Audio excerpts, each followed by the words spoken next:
Each of us has a unique origin story, and it has created a thread in our lives. But sometimes we need a fairy godmother to unlock our potential. Therefore, tune in and discover how Pascalle Bergmans can show you how to solve your greatest challenges through powerful storytelling and accept her invitation to be brave. Welcome to the Forged by Trust podcast. I'm your host, Robin Dreek, professional speaker, executive coach, former U.S. Marine, spy recruiter, best-selling author, and your trust and communication expert. Coming up next on the Forged by Trust podcast. I want to invite people to just be more brave, because the worst thing that can happen is that you didn't do it. Do it and just try it. And even if it's just dipping your toe in the water, but invite yourself and allow yourself, right? It's allowing yourself to be that brave, to say, this is who I am, this is what I do, and this is what I'm here for. Welcome to the show. I'm Robin Dreek, and on the Forged by Trust podcast, we decode the interpersonal communication skills of the world's most acclaimed forgers of trust. We unlock the skills and techniques from spies, spy recruiters, master interrogators, globally recognized behavioral experts, C-suite executives, entrepreneurs, acclaimed authors, and thought leaders. Each episode provides specific actions that you can immediately apply to any aspect of your personal or professional life. Today's episode, Threads of Bravery, is with my good friend, the fairy godmother for public speaking and storytelling, Pascalle Bergmans. From the lead in London's production of Wicked, a life-threatening and changing illness, becoming a master storyteller for industry, Pascalle defines bravery. During the episode today, we talk about origins of bravery through the threads in our lives, attentive talking, solving problems through powerful storytelling, and an invitation to be brave. Pascalle, welcome to Forged by Trust.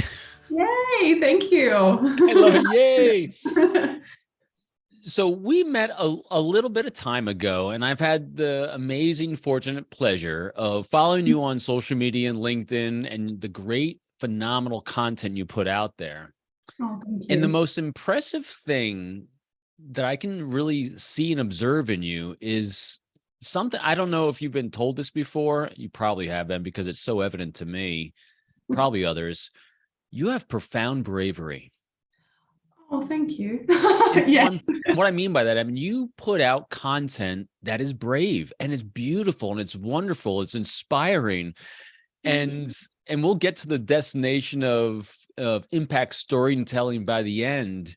But I'm curious, what was it when you were growing up that you think gave you that amazing bravery to be who you are today? Yeah, that's a very good question. I think it's a multitude of things, right? I saw my parents always doing their best to be the best version of themselves. Okay, so now you already started. You can start me on it. Your parents doing the best. Yes. What did they do? Where did you grow up? So I grew up in the Netherlands, small town Dutch girl, where everybody knew each other. And my parents, I just always saw them work incredibly hard to be the best version they could be in that given moment. And what did they do? So my dad is a physiotherapist, and he has built a magnificent company helping other people move, which is obviously fantastic. Oh, wow. And my mom, well, she started off, being a musical theater. She used to play Tinkerbell in Peter Pan, which is an incredible story. I want to hear it. Let's hear the story about her doing Tinkerbell. Yeah, so she used to wear this really lime green glittery costume, and she played Tinkerbell in this musical Peter Pan. And I remember we had career day or something in school. How old were you?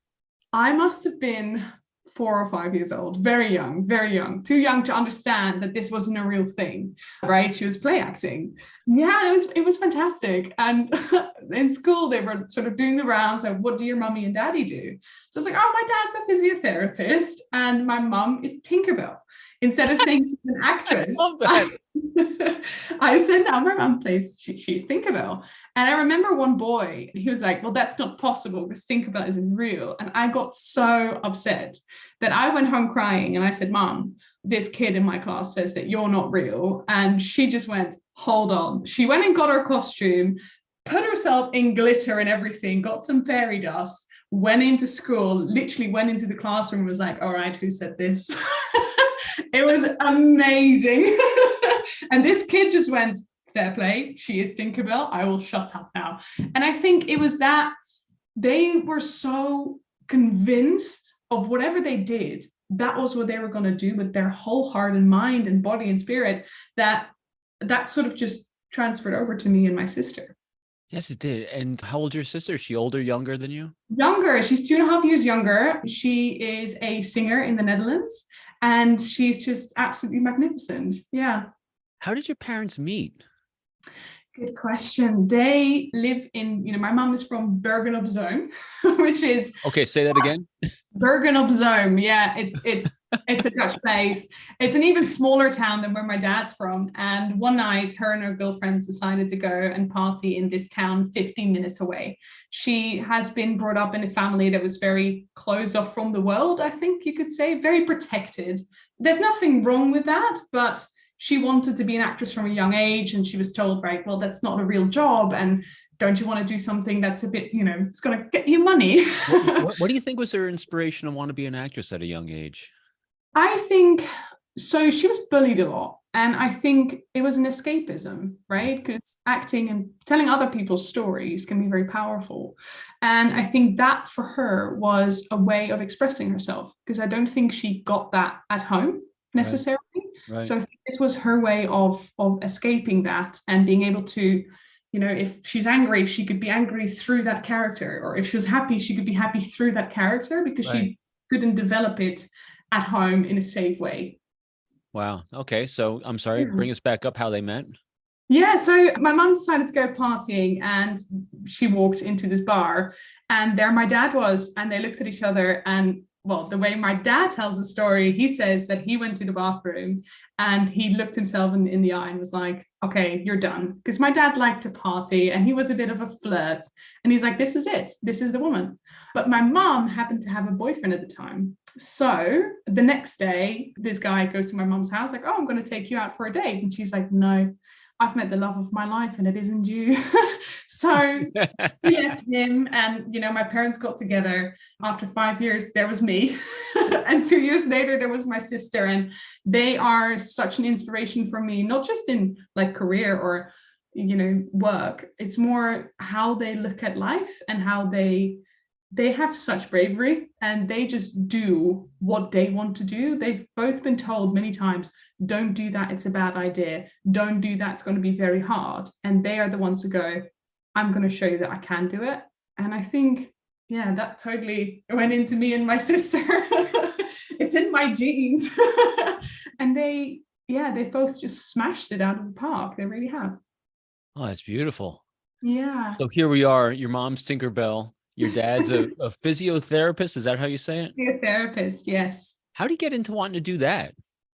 So he's always been into sports and stuff. He's always he was horse riding for a long time. He used to jump horses for really rich people. And he went into the army because he was, this crazy kid who just needed an outlet, and he felt like the army was a good place for him. So he did.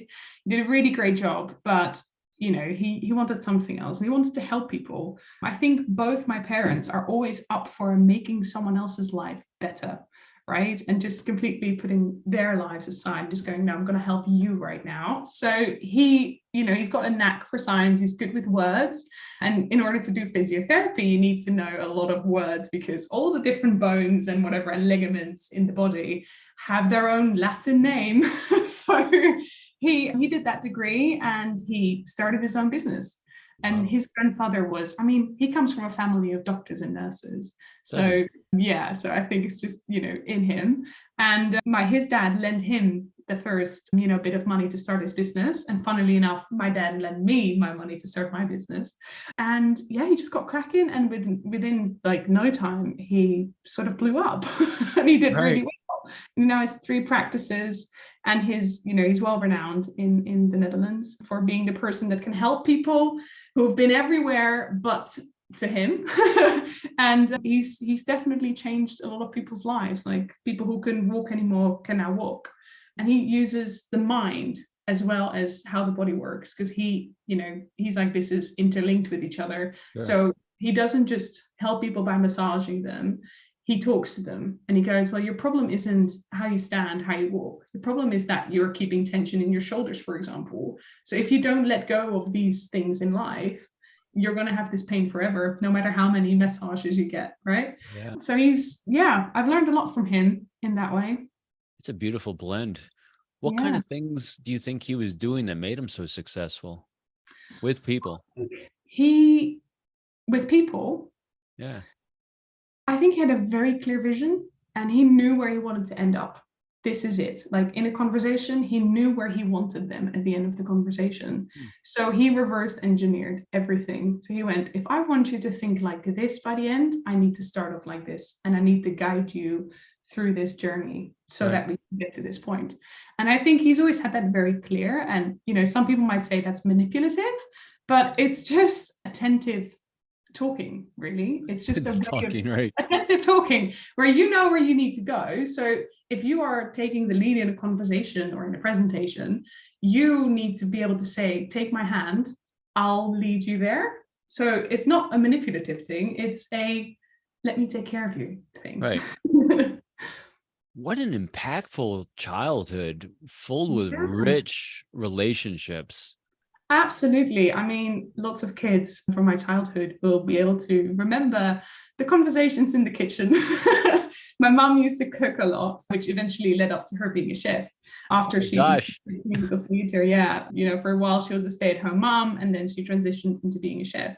And we had all these kids coming over, and we would just stand in the kitchen whilst she was cooking or my dad was cooking, and we were just all together, and we would just sit on the work blade, or just stand there and just talk about life.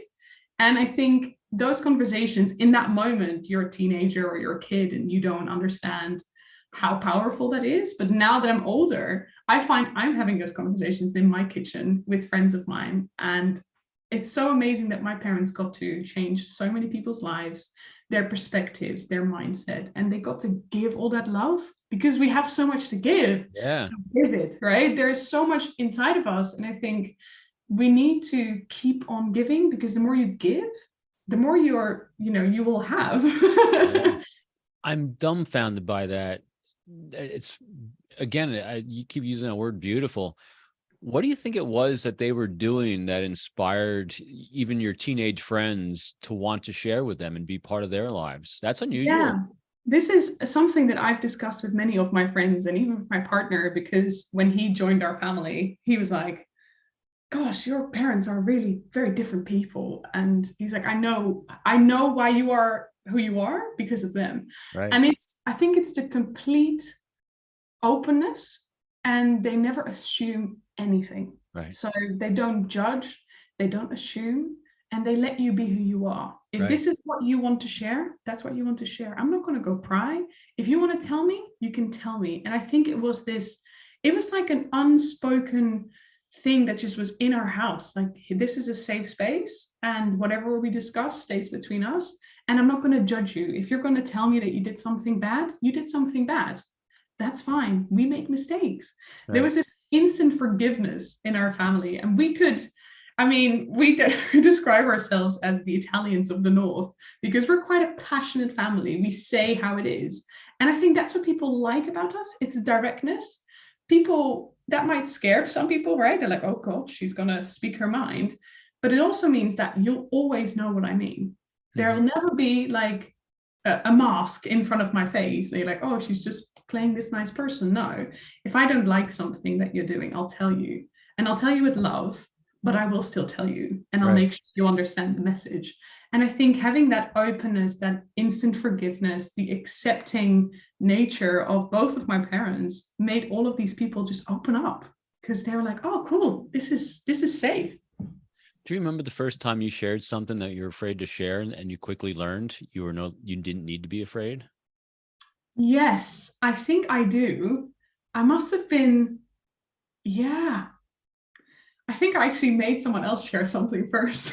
It was my sister. I remember it really well. She had smoked her first cigarette. And so I must have been 12. She was 10. She was very young. And she, obviously, as kids do, like, oh, we found a cigarette, and they tried it. And I remember her coming into my room and she was crying. She's like, I've done something terrible and I don't know how to tell our parents. And I was like, well, let's go and tell them together.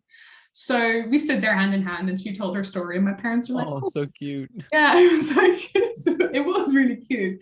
And they just were like, okay, well, why did you do that? And they didn't get angry. And I remember seeing that sort of almost as an outsider of their conversation. I was like, as long as you're honest about things, nobody's going to care what you did. They want to know why you did it, and they want to understand how you got to making this choice. But there is always room for, okay, well, let's try it a different way next time, right? So forgiveness, I think, is the most important thing we need to learn as people, because you can get angry with someone. They might have hurt you, yes, and that's horrible, but nobody benefits from staying angry. So the best thing you can do is ask them why. Why did you do that? Not that you did it. Why did you do it? You can have a conversation about that. Right. Beautiful example.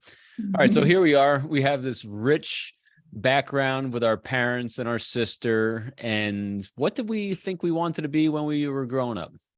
I wanted to be a princess. This was my goal.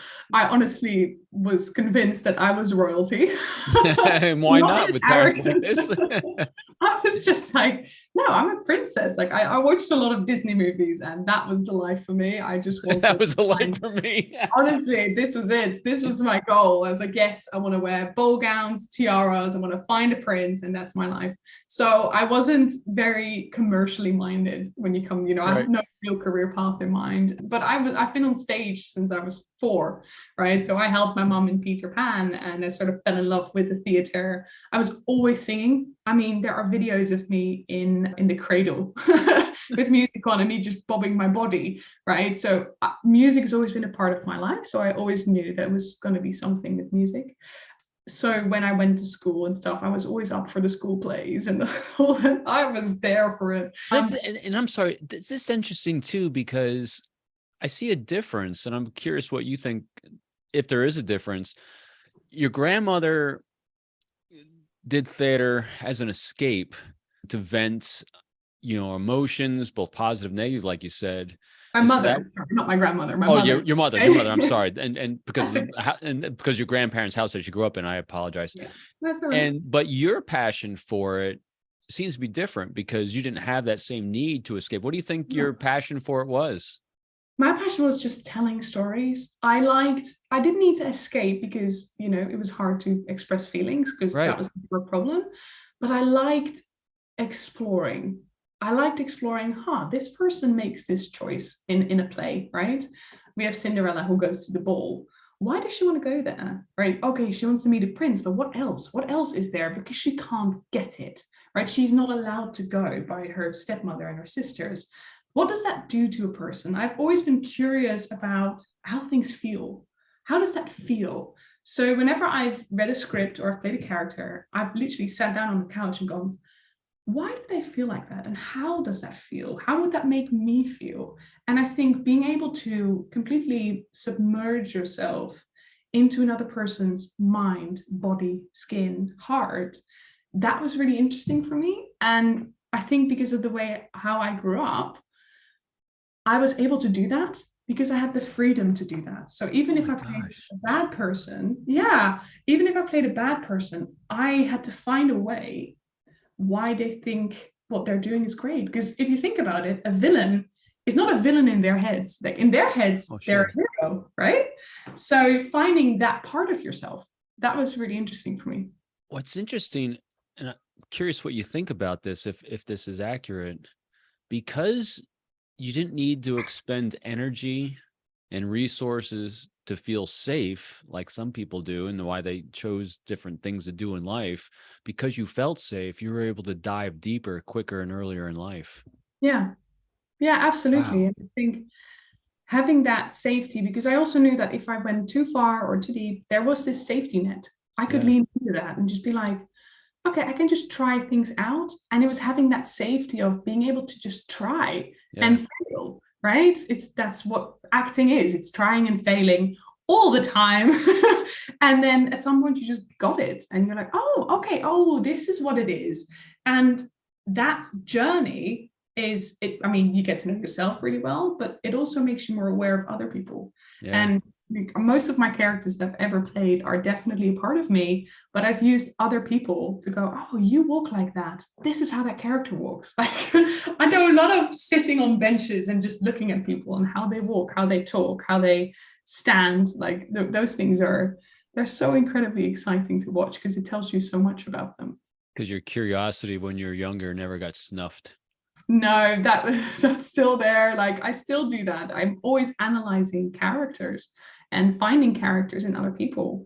And I think it's a really powerful tool to be able to do because it helps you navigate situations with other people. All right, so here we are. We're in high school. We're getting ready to move on. What's next? Well, high school was an interesting time, as I think it is for most people. I mean, your hormones and insecurities. And I was, a bit of a weird person in school, as other people described me. Describe weird. Yeah, that's why I'm still waiting for that description, because in my nothing is ever weird. Things are only ever curious or special, but never weird. But I was a theater girl, so I was always wearing bright colors, which I still do. I was wearing a lot of, like, I used to wear like a flower in my hair or whatever. And I used to get bullied for it so much because I wasn't fitting in. And I don't think I've ever fit in. What were you not? I'm so sorry I keep interrupting you. What do you think you weren't fitting in with? Because that to me looks like positive energy coming out. What weren't you fitting in with? I didn't fit in with, I don't know how you would describe it, but I think so many people were struggling with who they were. And I've never struggled with that. Right. I've always known who I am as a person. Right. And obviously you've changed through life, but in the basics, I've never changed, like, at all. So I think it was that confidence that people hated because they're like, you have something we can't have because of whatever was going on in their lives. And instead of celebrating that, we're going to put that down, which is something that, teens do this. If you have something they don't have, they hate you for it. And I got bullied pretty severely because I was always singing, and there were a lot of girls who wanted to go into musical theater, but weren't good enough or weren't confident enough to do that, because you need to have a certain confidence to get up on a stage and to go listen to me. Right? So I think they struggled so much with their own thing, and it impacted me. Like, of course, like I was being called alien head, for example, because I have quite a high forehead and big blue eyes, and I looked a bit different. I've been this tall, which is 5'8", by the way, since I was about 13. So I was quite lanky. So I get why they were just trying to find things. But I think the real thing that they were trying to say is, you are so confident, we can't have that because we're all struggling to find out who we are, and you already know. And I think they couldn't deal with that. So because I was acting at the same time, and because I had such a clear sense of who I was and the direction I wanted to take, it was very easy to just go, just put it over my shoulder and not listen to it. Wow. So it didn't impact me that much. I was bullied very, very badly. Like, I've had peanut butter smeared in my hair. I've had people call me names. I've had death threats, but I never did much with it. I mean, the death threat was sort of the brink of everything. It was like a last drop in the bucket. It's when I called my mom, and she actually came to school. So I remember her coming in. She was wearing this green coat, and she just went into the classroom. I was like, you need to learn to respect people. That you don't like my daughter is fine. The fact that you're wishing someone dead says so much about you. And that's when the bullying got even worse, because, I called my mom. But I was like, no, this person is there for me. Like, how many kids would call their mom, right? How many teenage kids to solve their problem? But I didn't see it as solving a problem. I just needed someone to tell this person to stop saying those horrible things. And I think so many kids were like, holy shit, my mom wouldn't do that. And my mom did. And to this day, I'm so freaking proud that my mom came in and did that for me, because it showed me again in my teenage years that they always backed me. And that feeling of trust, I mean, we're talking about forged by trust here, but that feeling of trust makes you invincible. It does. She made you feel so safe no matter what. Yeah, really, no matter what. And when you look at acting or presenting or just being human, Yeah. That vulnerability, getting there, you need to have that sense of trust in order to get there. That's why you are so phenomenally brave in all you do. Yeah. Because one of the things I was going to highlight as well, and I'll do it right now, you bring forward one of the greatest challenging dichotomies for success in life, and that is confidence with humility. Yes. And when you can keep those two in balance, the world keeps opening up before you. And to do that requires bravery. And that's what you are exuding so phenomenally well. Thank you. So what was next? That's a powerful situation in life that you went through. What was next? Yeah. Next was I moved to Amsterdam. So like I said, small town girl, and I couldn't wait to get out of there because I wanted to go to a place where nobody knew me. At this time, my sister got very famous, which was amazing, and I loved that for her, but I became the sister of, and I didn't like that. I wasn't my own person anymore. Mm-hmm. And I wanted to get away from all of it. So I moved to Amsterdam, went to the FSA, which is the Frank Sanders Academy, which is a drama school. And I have to say that was some of the best years of my life. What made them the best? Yeah, because I again found this sense of safety, but with other people, and for the first time alone, right? My whole life I'd been sort of kept safe by my parents, and I had them to fall back on. When you move 2 hours away, suddenly it's like, oh, I have to do everything alone. And I remember the first months I only lived on sausage and tomato soup. I didn't know, I couldn't comprehend cooking for myself, and it just was all very overwhelming. But I went to school every day, and drama school is interesting because how do you grade acting? How do you grade dancing? You can't do a plus pirouette. You do a pirouette or you don't do a pirouette. Right. And I got to challenge myself. And in drama school, they ask you a lot of interesting questions. You have to sing a song, and then they do acting through song is one of the classes we had to take.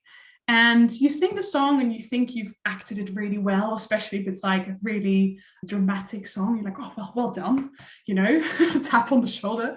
And then they start asking you questions and they go, well, why do you think this person is thinking this? And why do you think they have to say it right now? And you're like, and you start talking, and suddenly you have to go into this part of yourself that is so breakable that if you're like, if I share this with you right now, I'm never going to stop crying. And that happened a couple of times where you shared something and you were like, I think they think this, because I have experienced this, or I can imagine experiencing this. And it breaks you because that little tiny heart of ours that is so very breakable, that sense of safety needs to be protected. So you need to learn the difference between private and personal safety. Personal safety is interesting, and that's where you can keep the lid on. Private safety is something you can only share with yourself and the people who are directly linked to you. So your parents, maybe your brother or sister, and your partner. That's it. That's really it. Because those are the people that can help you to protect that. The rest of the people are too far away from you in order to do that. So asking those questions was interesting, and you learn to protect it while still showing it. But you have a little, not like a gate in front of it, but like just a very see-through curtain. Right, so that you can stand, they can still see you and they see what you mean, but you need to protect that part of yourself while still being able to share it. And we also had a class called BTC, which is all about movement and music, not in dancing, but like they ask you to be gold, like do gold, do green, and you're like, what? Okay. And be purple, and you're like, okay, which is very confronting because they make you do it in front of a mirror, which means if someone asks you do green and they turn on the music and you're like, yeah, okay, there is no right or wrong. So how do you do green? So I can only do green what green means to me. So right. I'm thinking trees, plants. I'm thinking oxygen because trees give us oxygen, where some people might think blue is oxygen. And you just start moving. But because I'd been bullied and because I'd always felt that my body wasn't great at moving and I had to do this in front of a mirror, I saw everything that was wrong, which again, that tiny heart of ours, that sense of security was completely breached, completely. So, and you have people watching you whilst you do this. So that was pretty intense. And I think I cried every time. And then one day we did this class in this thing where it's called arm, head, arm. And you had to walk on a straight line. And then you had to either pull your arm out to one side, your head to another side, and then your arm again to another side. And you had to keep moving like that, almost like Vogue. That's very, very hard because humans are not meant to move that way, right? And watching yourself do that, criticizing yourself, I broke. Like, I think I cried for 3 days straight. Like, I couldn't eat, couldn't sleep. I broke. And when I stopped crying, my teacher he got the whole school together. So this was like 150 people. And he put on the music and he's like, now do it again. And I just looked at him like, are you crazy? He's like, I know you can do this. You need to know you can do this. So I stood on the line and I walked without crying and I did it. It wasn't perfect. It was never about it being perfect. It was about me looking me in the eye and going, we're going to do this. And that's the first time, this was 2.5 years into my training, where I felt I can trust me. I don't need anyone else. Obviously, it's nice, but I got that feeling that my parents have and have given to me.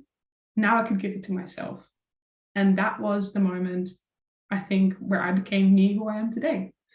And thanks to that really strange exercise. Yeah.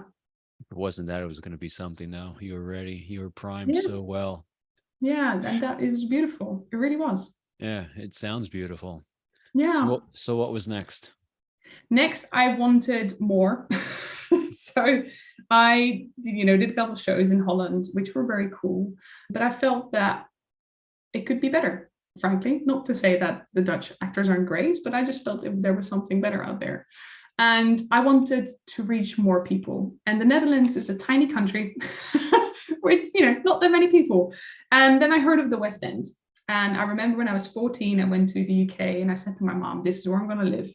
This was my place. Like, London is for actors. It's for artistic people.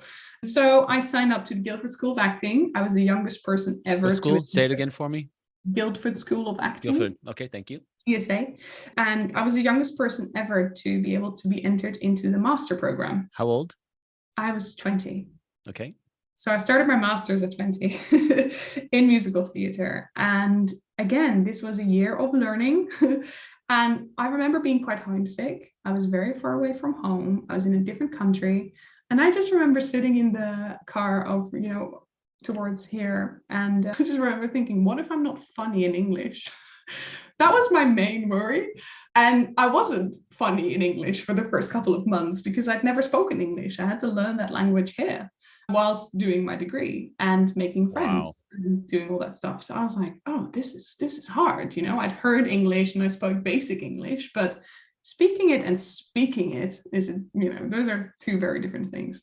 So I just was like, what if I'm not funny? What if I'm not funny? Because I identified as someone who made people smile. And I thought that had to do with laughter and fun. It doesn't.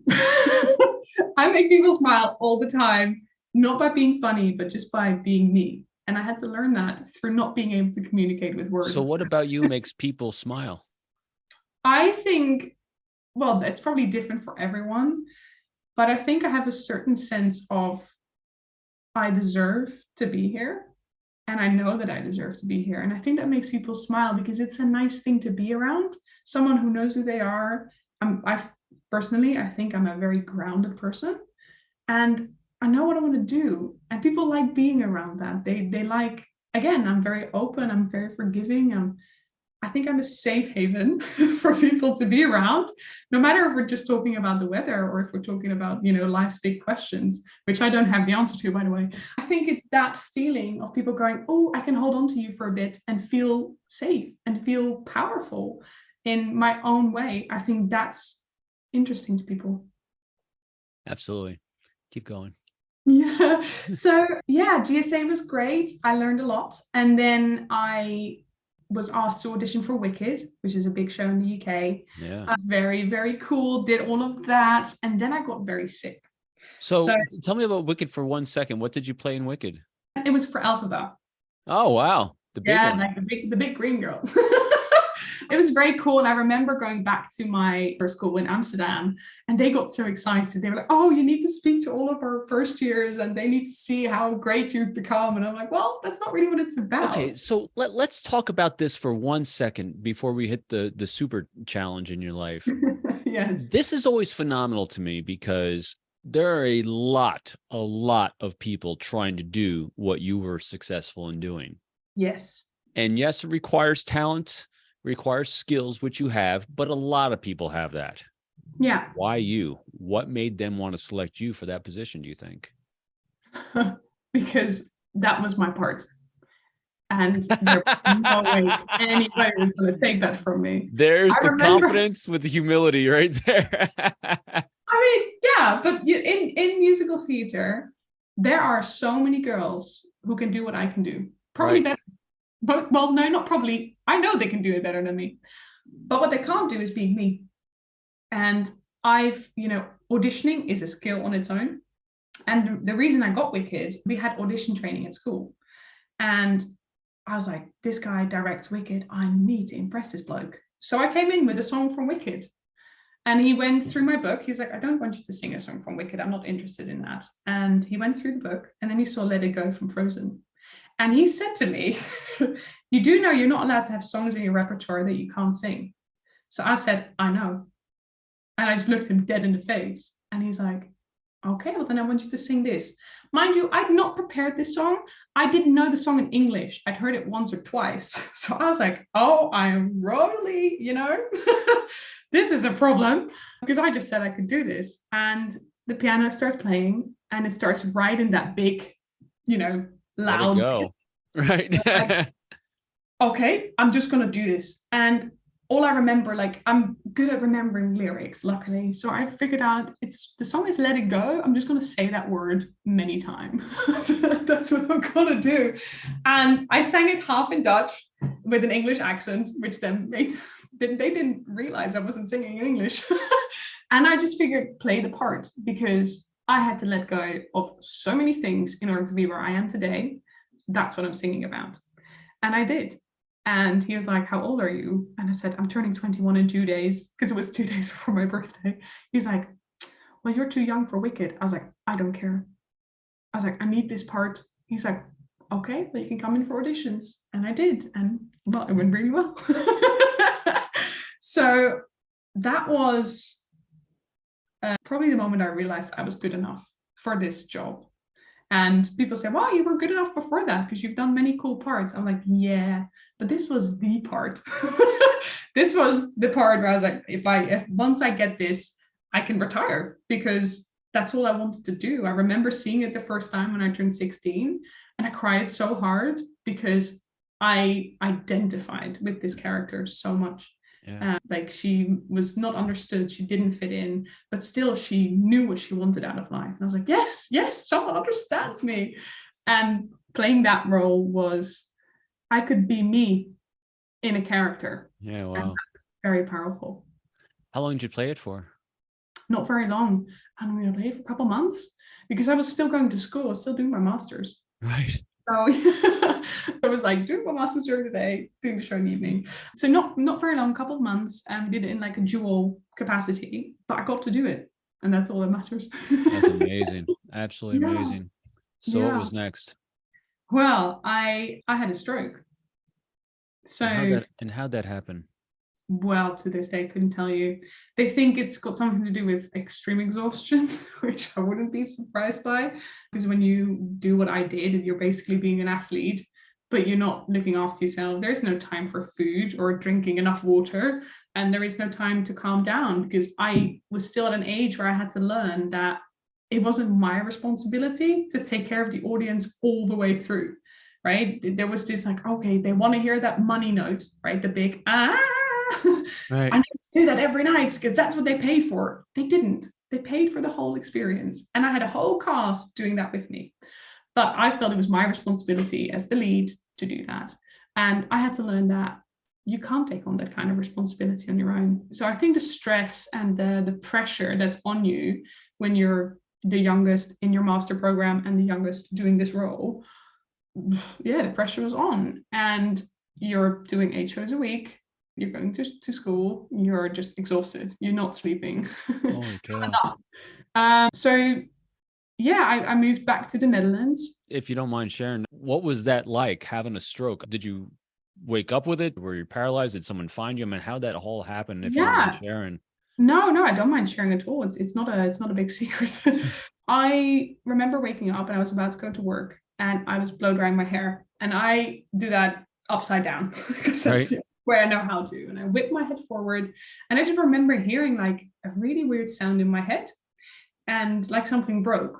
And I thought it was my neck because it got really warm. And then I came back up and my eye was droopy. And I was like, strange. You don't think stroke when this happens. It doesn't hurt necessarily. And then I couldn't speak properly. So I was like, okay. Again, did not think of a stroke because I was 22 years old, right? And then I went to A&E. And at A&E, I remember the nurse sitting at the desk and she looked up and she just didn't even take my name. She didn't say anything. She was like, she picked up this phone. Within 5 minutes, I was hooked up to all these machines. I was, written into CT. And so how'd you get there? To the hospital. Yeah.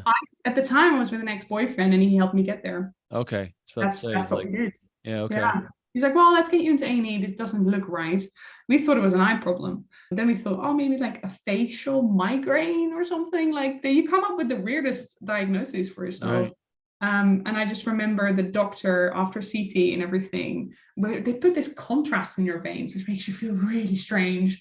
And I remember panicking and over the intercom, they went, "Miss, just calm down." And I shouted really loud, "You calm down," because you've no idea what's going on and they don't tell you because they need to just action it. That's all they can do in that moment. Right. They can't stop to explain. So once everything calmed down a bit, the doctor came over to my bed and he was poking me in the face, apparently. I don't know this because I can't see this part of my face. Like my left quadrant had fallen out completely. And I just remember my ex sitting in the corner and his face going, uh-oh. And I was like, what's going on? He's like, you don't feel that? And I was like, no. He's like, well, they're poking your face with a needle. And they do that to make sure you're not faking it. Apparently you can fake a stroke. So the doctor's like, well, we think you had a TIA that developed into a stroke. We're going to monitor you now. So I got blood thinners and within 24 hours, my eye was open. So it was completely back to normal. So they were like, cool, we have a chance of full recovery here. And what follows is months of rest, months of why me, right? Because you start feeling very sorry for yourself, and months of what now? Because what are you going to do? Career over. There's no way I was ever going to get back on stage after that. So I started looking for different jobs, and I'd been a receptionist before, like during summers, when there were no shows and when I was studying just to get by. So I started doing that, and I had to start from ground zero because I felt useless. What? So up until this point, you've never experienced being a victim in a mindset? No, I had no idea what that felt like. And you just said it, you hit the why me, which you hit the victim mindset. How'd you get yourself out of that? That's a real challenge. Yeah, I am a very stubborn person. Very stubborn. And I was like, there's no way in hell that I'm going to feel sorry for myself the rest of my life. So I didn't care what I had to do. I was like, as long as I keep going forward, I don't need to make mega strides, which I'd done all my life. I'd always taken big leaps. Yeah, no kidding. Yeah, right? Just small steps, one foot in front of the other. And I did. So I just remember being really worried what my life was going to look like, because I felt like I had no useful accreditations because I'd never done maths, not really. I, was exempt from all of that stuff because I was doing shows as a kid. I'd never done any science or biology. Like I didn't do that. I did languages because I'm good at languages. That's about it. That's what I did in school. And I missed the last 2 years of high school because I didn't go to school because of the bullying. So I did my exams still, but it wasn't a real thing. We call it the fun packet in Holland. You can choose which subjects you have, and I had none of the brainy things in there. So I was incredibly worried about what my life was going to turn out like. And I was like, I'm going to need to find a very rich husband. That was my plan. So safe to say, I left my ex. I stayed at home in the Netherlands and just being looking after myself. I had an amazing group of friends that took care of me, and they helped me get back into ballet and jazz. What did they do to take care of you? They just listened. That's what they did. They listened, and they knew I didn't need someone telling me, oh, just get up and do it. I needed people to just listen. And they did. And they took me back to ballet classes, which was amazing because I loved doing that, but couldn't move properly after that. So they were so very patient with me, and they showed me that they still liked me, even if I was very vulnerable and very weak. Because that, I always thought that they liked me because of who I am, as a person. Oh, you're such a strong woman. Great. But do you also like the vulnerable part of me? And this is when I learned to show it and share it in a greater capacity with the world. And guess what? They liked it. So they stayed, and we're still friends today. And they were absolutely wonderful in that time for me. And until I obviously decided to move back to the UK, because this felt like home. This was where I wanted to build up my life. And I think I also kind of wanted to get away from the Netherlands, where all that negativity had happened. Mm-hmm. So I went back. I got a job in finance. Don't ask me how. It was completely by mistake. Yeah, and I just started working my way up. But giving up was never an option, ever. Wow. So what got us into storytelling? Yeah, well, I saw all these people presenting, especially when I worked in finance and tech. I saw these people presenting, and I just thought, this is so boring. And I was like, I don't see you, so I can't connect with you as a person, which means I can't connect with whatever you're trying to tell me. Right. And what you're trying to tell me is pure technical, right? People focus on the product or the numbers, and I'm like, I don't give I don't give anything. Right. Hey, yeah, exactly. I was like, this is not interesting. What's interesting is why you're talking about this. Why aren't we talking about that? And I started thinking, and I got involved with a well-being committee because I needed to do something, because they were just constantly talking about bonds and equity, and I was like, I don't understand what you're talking about, but this well-being committee seems interesting because I know about that stuff. The what committee? Well-being? A well-being committee. Okay. So it was part of a D&I thing that they were doing, and they had a parents committee, and they had a well-being committee and whatever. And I decided to take over the well-being committee because, being ex-musical theater, I knew a thing or two about taking care of yourself. I'm not to take care of yourself. And I saw all these people just sitting at their desk, looking at their screen, and they looked so unhappy. I was like, what are you doing? Like, I just survived this terrible thing. I was like, what's going on? So I wanted to break the taboo on mental health. That's actually where it started for me. I was like, well, let's start talking about this thing that we're all doing. We're all on this train that just keeps moving, and you guys have just accepted your faith, right? Right. And it doesn't need to be this train. It can be a different train if you want it to be.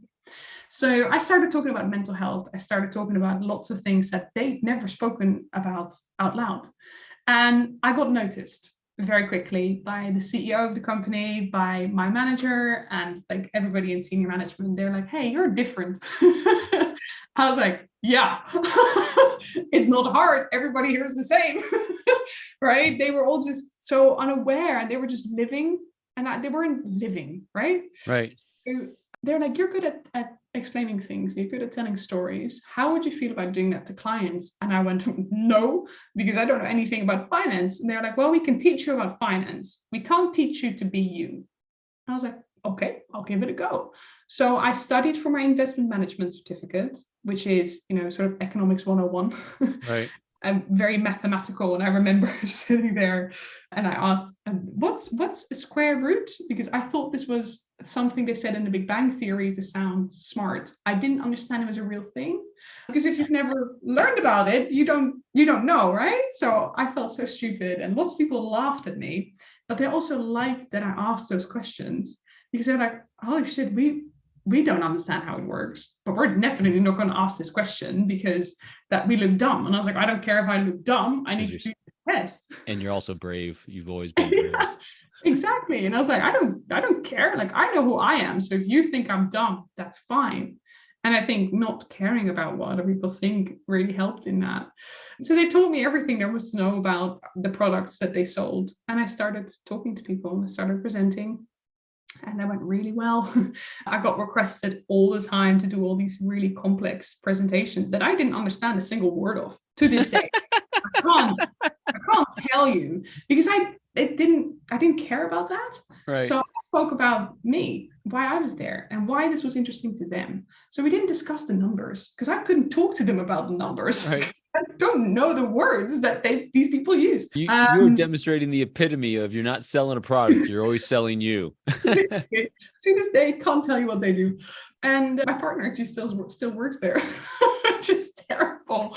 And yeah, I just sold the story. I sold my why. I took them by the hand and took them on the story I wanted to tell. And I felt like we weren't doing that enough. So I tried the tech industry, tried the media industry, and then I decided I'm going to teach people to do that. Because not only does it make your listener feel great, it makes you feel great because you get up on a stage and share your truth. And that's so powerful, right? To be able to share how you look at life and your why, whatever that may be. That's so powerful to be able to get the time of day to share that. How often do you get to do that? Not very often. Absolutely. So what are a few things that people can start doing to start preparing themselves to share that truth? I think finding your vulnerability and sharing that. I mean, that takes a lot of bravery. How does someone do that? So let's talk about that for a second. That's so brave. First, you got to be brave enough to find it. Then you got to be brave enough to share it. Yeah. What's the best way someone should start doing that, you think? Getting out of your comfort zone. You have to get out. I know it's such a cliche, but you have to start doing things that you wouldn't normally do. And Give me an example of one. Go bungee jumping. It's terrifying. It's terrifying. But what will happen in that moment? Yeah, once you jump off that cliff, your truest self will come out because it just overwhelms you, which means the emotions take over. And that's as true as you can be. And if you can share that with people, I don't mean screaming in front of an audience, but if you can share that openness of this is who I am, people will want to listen to what you have to say because not many people do that. So yeah, definitely go bungee jumping. It works. Or some people go to a improv class. That's terrifying. I to this day find that stuff terrifying, and I studied that. So yeah, it's whatever makes you feel uncomfortable, and then be comfortable feeling uncomfortable. That's beautiful. Anything else? I would invite people to really ask the hard questions about their why. Like, why are you telling this? Oh, because I want to make the sale. Wrong answer. Why do people need to hear this? Start thinking about them, right? A lot of people get up on stage and they talk about what they think is right and what they think they're going to get out of it. Ask your audience. How often do you talk in front of an audience, and have you met with some of the people beforehand to go, what are you trying to get out of this session? Nobody does that. But if you don't know what people want from you, how can you prepare? Right. Then you're speaking your truth, great. But that's a very arrogant way of thinking, that they want to hear what you think you should share. Share what they want to hear. So what I do when I'm invited to speak anywhere, I go through the attendee list, or I ask the organizer for the attendee list, and I just pick 4 or 5 people, and I just send them a friendly message like, hi, hey, you have 4 to 5 people in the audience who are like, hi, a friendly face.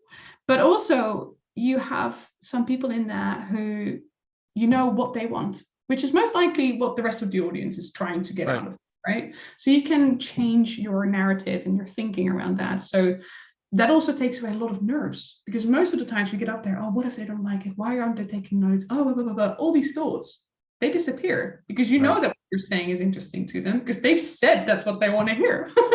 That's what I mean with when we talk about how to serve, like the title of this episode. I always say serve at the pleasure of the audience. Right. That's what you need to do. And that's all about vulnerability. It's about asking them what they want and giving it to them. It is that simple. It It is. doesn't need to be that complicated. Pascalle, I could sit here and listen to you all day. You have such deep, beautiful life lessons. What are a few things that I should have asked you that I didn't ask you that you wanted to make sure you shared, if anything? I want to invite people to just be more brave, because the worst thing that can happen is that you didn't do it. That's the worst thing that can happen. That's a great invitation. Yeah, like just do it. Like Nike says. Right. Do it and just try it. And even if it's just dipping your toe in the water, but invite yourself and allow yourself, right? It's allowing yourself to be that brave, to say, this is who I am, this is what I do, and this is what I'm here for. That is so incredibly important. And once you know the answers to those questions and you've really thought about them, share it. Share it with whoever wants to hear it. Don't put it on them. Don't pressure them to listen to you. Just share it and just be open for that, and be more forgiving. Be nicer to each other.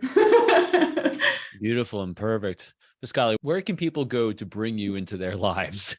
Yeah, well, many different ways. I think the best way is through LinkedIn. People can find me on Pascalle Bergmans, that's my name, or they can go to Present Tales. That's also on LinkedIn, or they can go to www.presenttales.com. All in the show notes, as always, everyone. Pascalle, thank you so much for coming on, being brave, and sharing the most amazing life lessons you've been through and passed on to us. So thank you so much. Thank you so much for having me. Thank you for tuning in to another episode of Forged by Trust. Remember, if you want to forge trust, it's not how you make people feel about you that matters, it's how you make them feel about themselves. If you're interested in more information about how I can help you forge your own trust building, communication, and interpersonal strategies as your speaker, coach, a trusted advisor for you or your organization, please visit my website at www.peopleformula.com.